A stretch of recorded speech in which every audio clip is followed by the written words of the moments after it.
প্রথমবারের মতো পিএসএল খেলতে গিয়েছেন বাংলাদেশের লেগ স্পিনার রিশাদ হোসাইন। লাহোর কালান্দার্সের হয়ে অবশ্য প্রথম ম্যাচে একাদশে জায়গা হয়নি রিশাদ হোসাইনের। তবে গতকাল পিএসএল এর অভিষেক হয়েছে 22 বছর বয়সী এই লেগ স্পিনারের। আর নিজের প্রথম ম্যাচেই বাজিমাত করেছেন টাইগার এই স্পিনার।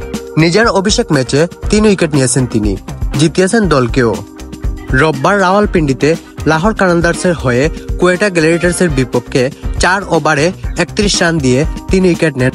প্রথম ম্যাচের হারের পর দ্বিতীয় ম্যাচে কোয়েটা গ্ল্যাডিয়েটর্সের বিপক্ষে 79 রানের বড় জয় পেয়েছে রিশাদ হোসাইনের দল। রাওয়ালপিন্ডি ক্রিকেট স্টেডিয়ামে টস জিতে আগে লাহোরকে ব্যাটিংয়ে পাঠায় কোয়েটা। আগে ব্যাটিংয়ে নেমে নির্ধারিত 20 ওভারের খেলা শেষে 6 উইকেট হারিয়ে 219 রান তুলে লাহোর। 29 বলে 67 রান করেন ফাকারুজ্জামান। এছাড়া 19 বলে 50 রানের বিস্ফোরক ইনিংস খেলে অপরাজিত ছিলেন সাম বেলেন্স। রাশিদ 1 বলে 1 রানের অপরাজিত ছিলেন।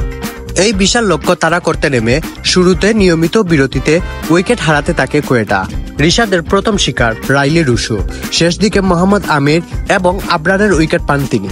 এবারের পিএসএল এর ড্রাফট থেকে রাশিদ ছাড়াও দল পেয়েছিলেন লিটন ও নাহিদ রানা। টাইগার ওপেনার লিটন অবশ্য পিএসএল খেলতে পারছেন না। অনুশীলনে আঙ্গুলে ফ্র্যাকচার ধরা পড়েছে তার, যার কারণে দেশে ফিরে এসেছেন তিনি। এদিকে এক টেস্ট খেলে তারপর পিএসএল এ খেলতে যাবেন নাহিদ রানা। তার পুরো সময়ের জন্য তিনি এনওসি পাচ্ছেন না।